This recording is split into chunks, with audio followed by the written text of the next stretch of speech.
যে যুব এবং ছাত্র সমাজকে এই মাদক সন্ত্রাস কিশোরগঞ্জ থেকে রক্ষা করতে গেলে তাদেরকে ক্রিয়া মানে খেলাধুলা সাহিত্য সংস্কৃতি কৃষ্টি কালচার এগুলোতে তাদেরকে ইনভলভ করতে হবে। সন্ত্রাস চাঁদাবাজ মাদক এবং দুর্নীতি সমূলে উৎপাদন করব। এখানে জিরো টলারেন্স। আমার দলের নেতা তারেক রহমান জিরো টলারেন্স নীতি অবলম্বন করেছে। আমার ক্ষেত্রে সেটা জিরো টলারেন্স হবে। যেখানে যাচ্ছি বলছে যে আমাদের রাস্তা নাই, তারপর ড্রেনের জন্য অনেক সব জলবদ্ধতা হয় এবং মহিলারা দাবি করছে যে আমাদের ড্রেন করে দিতে হবে।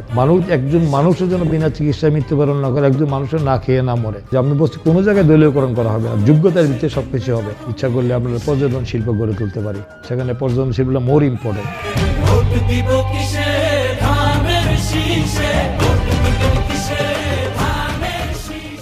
আসন্ন জাতীয় ত্রয়োদশ সংসদ নির্বাচন আগামী 12 তারিখে অনুষ্ঠিত হতে যাচ্ছে। সেই নির্বাচন উপলক্ষে ইতিমধ্যে সারা দেশে ব্যাপক উৎসুদ্দীপনা আমরা দেখতে পাচ্ছি। তো সেখানে দানের শীষের প্রার্থীর পক্ষেও গণজোয়ার সৃষ্টি হয়েছে। তো আমি নরসিংদী সদর এক আসন থেকে দানের শীষের প্রার্থী হিসেবে প্রতিদ্বন্দ্বিতা করছি। আমি যদি ইনশাআল্লাহ আল্লাহর রহমতে জনগণের ভোটের মাধ্যমে আমি নির্বাচিত হতে পারি, তাহলে এলাকার জনগণের কল্যাণে মঙ্গলে আমাদের কেন্দ্রীয় কর্মসূচির অংশ হিসাবে আমাদের দলের চেয়ারম্যান এবং আমাদের আগামী দিনের দেশ নায়ক আমাদের 18 কোটি মানুষের আশাকাঙ্ক্ষার মূর্ত প্রতীক তারেক রহমান, তিনি 31 দফা রাষ্ট্র সংস্কার মেরামতের একটা রূপরেখা দিয়েছেন। সেই রূপরেখার মধ্যে দেশবাসী ইতিমধ্যে অবগত হয়েছে।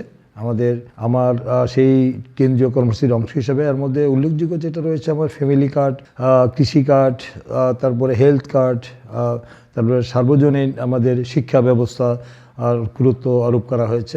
তারপরে আমাদের সামগ্রিক বিষয় সেখানে মানুষের কল্যাণে জনগণের কল্যাণে এবং একটু সুশাসন যেটাকে বলে গুড গভর্নেন্স দেওয়ার ক্ষেত্রে এই বিষয়গুলি অত্যন্ত গুরুত্বপূর্ণ। আমি আশা করি যে এই যে আমি যদি আবার নরসিংদী সদর এক থেকে মানুষ আমাকে তাদের পবিত্র আমানত যে তারা ভোট দিয়ে যদি আমাকে নির্বাচিত করে, তার আমি যদি সুযোগ পাই পার্লামেন্টে যাওয়ার, কারণ আমরা বিগত দিনে দেশের মানুষের কল্যাণে মঙ্গলে এলাকার অনেক উন্নয়নমূলক কাজ করেছি। এলাকার মানুষের সুখে দুঃখে বিপদ আপদে পাশে থেকে তাদের খেদমত করেছি, সেবা করেছি। জাতীয় সংসদের সদস্য ছিলাম, তখন কিন্তু মানুষের স্কুল কলেজ রাস্তাঘাট মসজিদ মাদ্রাসা এতিমখানা মন্দির এবং আমাদের কালভার্ট ব্রিজ গ্যাস বিদ্যুৎ এই যে মানুষের যে অবকাঠামো মানুষের যে মৌলিক যে দাবিগুলি রয়েছে সেই দাবিগুলি বাস্তবায়ন করার জন্য আমরা চেষ্টা করেছি।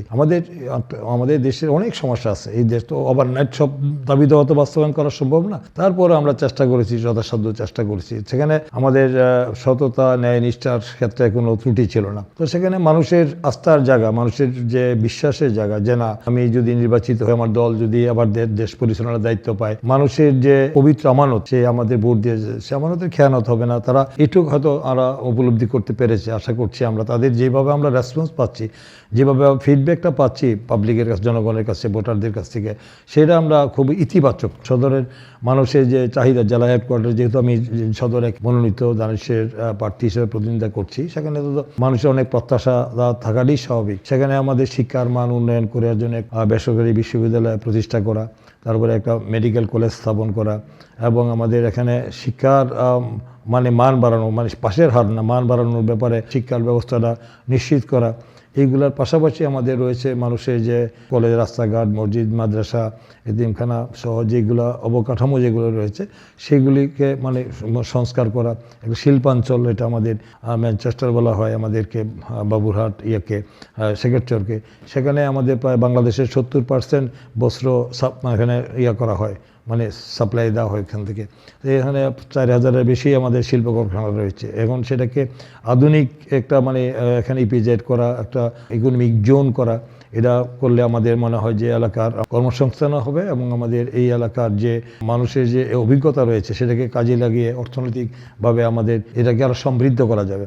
তো এই জিনিসটা আমার মাথায় রয়েছে, এটাও আমি চিন্তা রয়েছে করার জন্যে। তারপরে এখানে আমাদের এই কোল্ড স্টোরেজ করার কথা, যেখানে আমাদের সবজি উৎপাদন হয় এবং মাটি উর্বর মাটিতে, সেখানে আমাদের কোল্ড স্টোরেজের কারণে সেই সবজিটা আমাদের বেশি সংরক্ষণ করা যায় না, রিজার্ভ করে রাখা যায় না। সেটা করতে পারলে ভালো, সেটাও আমাদের পরিকল্পনার মধ্যে আছে। তারপরে এটা আমাদের 4টি চরাঞ্চল আছে, যে 4টি চরাঞ্চল মেঘনার অববাহিকায় এবং তারা দুর্গম একটি এলাকা, মানুষের নাগরিক আধুনিক সুযোগ সুবিধা থেকে তারা অনেকটা বঞ্চিত। তারা কমিউনিকেশনের ক্ষেত্রে রাস্তা নেরু এবং সেখানে আমার ব্রিজ কালভার্ট এগুলা মানে রাস্তা করা এবং খুবই জরুরি। তাছাড়া এখানে তাদের আধিপত্য বিস্তার এবং দখলদারিত্ব এগুলো নিয়ে দ্বন্দ্ব সংঘাত হানাহানি এবং তারা অস্থিতিশীল পরিস্থিতি মানে তৈরি হয়। তো এটাকে চিরতরে সেই সংঘাত সংঘর্ষ বন্ধ করা এবং মানুষের শান্তি শৃঙ্খলা আনার জন্য উদ্যোগ নেওয়া, মানে যেন কোনো রকম মানুষের জানমালের ক্ষতিগ্রস্ত না হয় এবং তাদের এখানে জীবনযাত্রার মান উন্নয়ন করার জন্য যুবকদেরকে বিদেশে তারা জমি জমা বিক্রি করে পাঠিয়ে দিচ্ছে, যার কারণে দেখা যায় যে অদক্ষ শ্রমিক দেশের বাইরে গিয়ে জমি জমা বিক্রি করে চাচ্ছে, কিন্তু সেখানে তারা গিয়ে খুব একটা মানে স্যালারি পাচ্ছে না। তাদেরকে যদি প্রশিক্ষণ কর্মশালা করে তাদের শ্রমিক হিসাবে বিদেশে তাদেরকে প্রেরণ করা যায়, তাহলে তাদের আয় ইনকাম অনেক বেশি হবে, ভালো অনেক স্যালারি পাবে। সেটা রেমিটেন্স যেটা হয়, আমাদের রেমিটেন্স যোদ্ধা হিসাবে তারা আমাদের দেশের অর্থনৈতিক চাকাকে আরও সমৃদ্ধ করতে পারবে। দুর্বলতা রয়েছে সেটা আমার মনে হয় যে অনেকটা পূরণ হবে।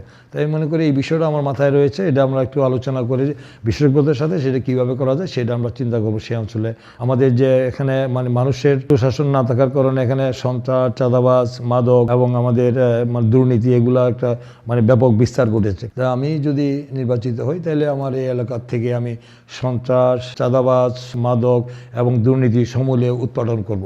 এখানে জিরো টলারেন্স, আমার দলের নেতা তারেক রহমান জিরো টলারেন্স নীতি অবলম্বন করেছে, আমার ক্ষেত্রে সেটা জিরো টলারেন্স হবে। সেই ব্যাপারে আমার দলের অভ্যন্তরে যদি কেউ এই ধরনের অনৈতিক কর্মকাণ্ডে সম্পৃক্ত থাকে, আমার দল থেকে বহিষ্কার করা, তাদের বিরুদ্ধে আইনানুগ ব্যবস্থা নেওয়ার জন্য আইনের আওতায় নিয়ে কঠিন শাস্তিমূলক ব্যবস্থা করা হবে। এই ব্যাপারে কোনো রকম ছাড় দেওয়ার ন্যূনতম কোনো সুযোগ নেই। এটা আমি কথায় না কাজে প্রমাণ করতে চাই। এই জিনিসগুলো করার ক্ষেত্রে যাতে মানুষ যাতে জানমালের নিরাপত্তাটা দেওয়াটা আমাদের মনে করি যে সবচেয়ে বড় গুরুত্বপূর্ণ। যেমন শহরের যে অবস্থা, শহরে আমার এক নরসিংদী শহরটা আমি মনে করি যে একটা সিটি কর্পোরেশনে উন্নত করা যেতে পারে।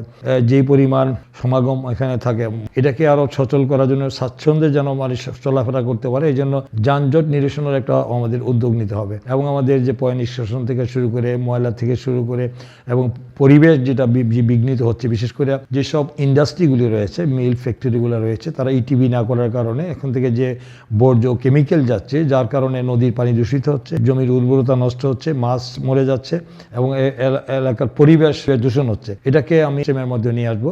এটা কেউ যদি ভায়োলেশন করে তাদের বিরুদ্ধে ব্যবস্থা হবে, সেখানে কোনো রকম ফাঁক ফোকর দিয়ে তারা মানে পার পাবে না। আলোচনার ভিত্তিতেই, ব্যবসায়ীদের আলোচনার ভিত্তিতেই সেটা করা হবে, যেন এলাকায় ব্যবসা বাণিজ্য করতে পারে, এলাকার যেন পরিবেশও নষ্ট না হয়, সেই ধরনের একটা পদক্ষেপ আমার চিন্তায় আছে। ওই এলাকার মানুষের দাবি দেওয়া আছে আর কি। এগুলোর মধ্যে গ্যাসের কিছু সমস্যা আছে, গ্যাস তো জাতীয় সংকট। আমি যেখানেই যাচ্ছি নারীদের যে সবচেয়ে বড় দাবি সেটা হলো গ্যাসের কোনো এলাকায় শহরে গ্যাসের প্রেশার নাই বললেই চলে, সেটা তাদের রান্নাবান্নার কাজে খুব বিঘ্নত হচ্ছে। তাছাড়া ওই মিল ফ্যাক্টরিগুলির মধ্যেও দেখা যায় যে অনেক জায়গায় নিরবচ্ছিন্ন বিদ্যুৎ থাকছে না এবং গ্যাসও পাচ্ছে না। গ্যাস নেওয়ার কারণে উৎপাদনের কিছু বিঘ্নিত হচ্ছে এবং তারা সেখানে কাঙ্ক্ষিত মানে উৎপাদন না হওয়ার কারণে তারা লোকসানের মুখে পড়ছে। তাই আমি মনে করি যে গ্যাস উত্তোলনের বিষয়টা একটা সংকট। এটা আমি মনে করি যে আমরা পার্লামেন্টে আলোচনা করে, আমাদের সরকার আসলে তাদের সাথে আলোচনা করে সেই গ্যাসটাকে কিভাবে মাস পিপলের মাঝে দেওয়া যায়, মিল কারখানাগুলোতে দিয়ে আরও উৎপাদন বাড়ানো যায়, এই বিষয়টি নিয়ে আমাদের চিন্তা করতে হবে। বিদ্যুতের কিছু সমস্যা আছে। লোডশেডিংয়ের কারণে দেখা যায় যে উৎপাদন কিছুটা ব্যাহত হচ্ছে, সেটাও যেন নিরবচ্ছিন্ন বিদ্যুৎ দেওয়ার জন্য যেখানে পাওয়ার স্টেশন করা, সাব স্টেশন করা উদ্যোগ নিব। সেগুলো নিয়েও আমাদের ব্যবসায়ী মহল আমাদের সাথে অনেক আলোচনা করেছে। মানে কমিউনিকেশন হলো মোর ইম্পর্টেন্ট। যত বেশি মানে কানেক্টিভিটি কমিউনিকেশন ভালো হবে তত বেশি এলাকার উন্নয়ন হবে। এলাকার মানে উৎপাদিত দ্রব্য দ্রুত শহরে এনে তারা ভালো মানে দামে বিক্রি করতে পারে, মানুষ চলাচলে সুযোগ সুবিধার সময়ে বাঁচবে, এলাকার উন্নয়ন হবে। কমিউনিকেশনের উপর অনেক কিছু নির্ভর করে। এখন কিছু এলাকায় দেখা যায় যে 10 মিনিটের রাস্তা 1 ঘন্টা সময় লেগে যায়। দেখা যায় যে এবড়ো থেবড়ো না, শুধু খানাখন্দ, তারপরে ছাল বাকল চলে গেছে, সেখানে রাস্তায় দীর্ঘদিন তারা কাজ করেনি, কারণ তারা তো জনগণের কাছে জবাবদিহি ছিল না, যার কারণে রাস্তাঘাটের অবস্থা খুবই নাজুক, মানে একবারে মানে ভয়াবহ অবস্থা। তো এই রাস্তা মানে গুলাকে সংস্কার করা, নতুন করে করা, এটা খুবই গুরুত্বপূর্ণ আর কি। যেখানে যাচ্ছি বলছে যে আমাদের রাস্তা নাই। তারপর ড্রেনের জন্য অনেক সব জলবদ্ধতা হয় এবং মহিলারা দাবি করছে যে আমাদের ড্রেন করে দিতে হবে, আর ড্রেন করে দিতে হবে, ড্রেন না করলে পানি জমে যাচ্ছে, এই কারণে আমরা ঘর থেকে বেরোতে পারি না। অনেক জায়গায় এগুলা কিছু এলাকায় গিয়ে আমি এই সমস্যাটা দেখে আসছি। তাহলে ড্রেন, কালভার্ট, ব্রিজ এগুলোর সাথে সাথে এগুলা রাস্তাগুলো করাটা খুবই জরুরি।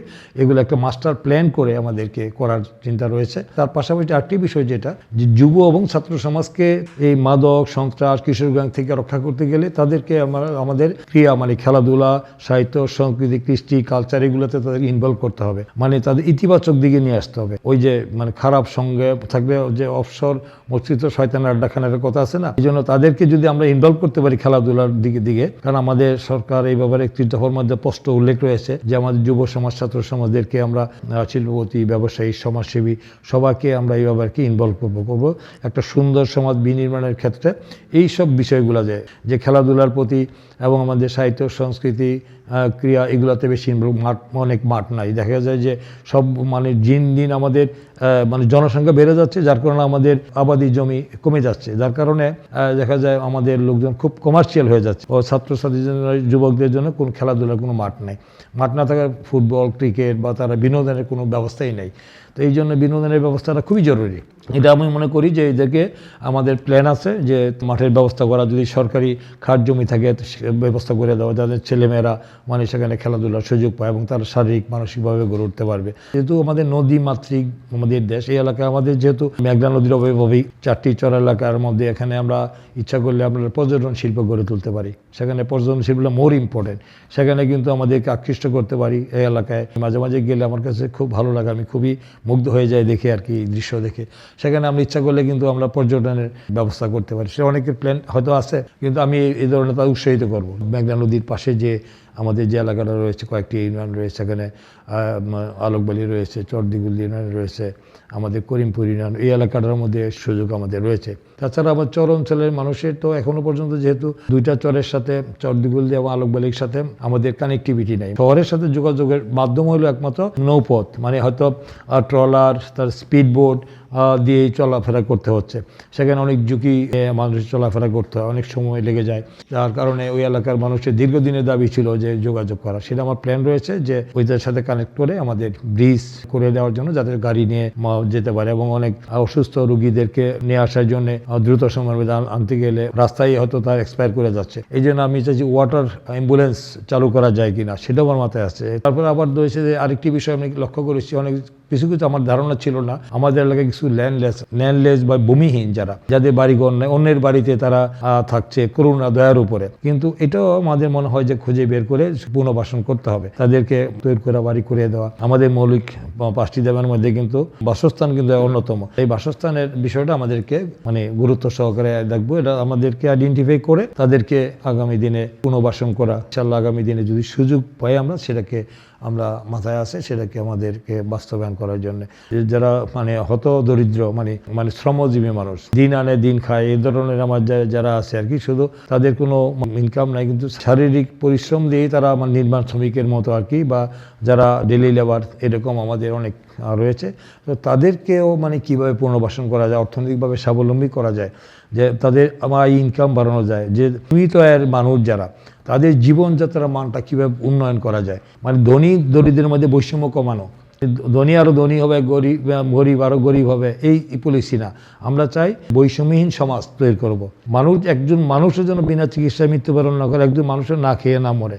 এই জন্য মানুষের এই খাদ্য, ওই চিকিৎসা, ওইটাকে আমরা নিশ্চিত করতে চাই। আমার মনে হয় যে এইসব প্ল্যান, যেটা আমাদের চেয়ারম্যান তারেক রহমান সাহেব উনি যে কথাটা বলছেন যে উই হ্যাভ এ প্ল্যানের মধ্যে আমরা মনে হয় সবাই যদি আমরা এইটাকে বাস্তবায়ন করতে পারি, তাহলে আমার মনে হয় যে দেশে একটি ডেভেলপ কান্ট্রি হিসাবে আমরা কিছুদিন পরে বিশ্বের মানচিত্রে আমরা নিজেদের পরিচয় দিতে পারবো, যে আমাদের বাংলাদেশের মানে মানুষের যে ভাগ্য উন্নয়নের জন্য একটি সরকার, যদি একটা ডাইনামিক একটি সরকার হয়, জবাবদিহিতামূলক সরকার হয়, দুর্নীতিমুক্ত এবং দলীয়করণ মুক্ত যদি সরকার হয়, যে আমি বলছি কোনো জায়গায় দলীয়করণ করা হবে না, যোগ্যতার ভিত্তিতে সব কিছু হবে।